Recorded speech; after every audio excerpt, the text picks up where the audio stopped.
কি দেখছো? না না কিছু না তো। শোনো, আমি তোমার বেবি আর উনি দেবী।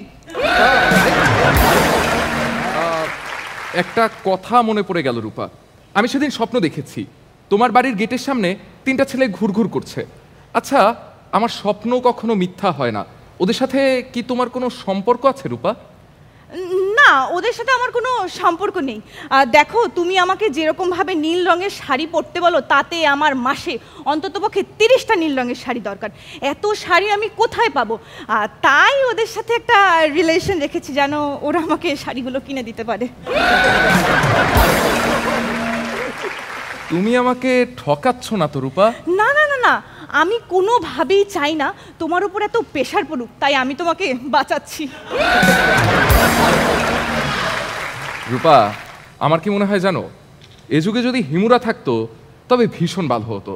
কারণ ওদের বান্ধবীরা বলতে পারতো না, এই তুমি দেরি করে এসেছো কেন, তুমি কি সময় দেখোনি? কারণ হিমুরা তো ঘড়িই পরে না। না, একটা অসুবিধা হয়েছিল। এই যে তুমি যেভাবে হাঁটাহাঁটি করো, এ যুগের হিমু হলে লোকে তোমাকে দেখিয়ে বলতো বেডার ডায়াবেটিক্স আছে।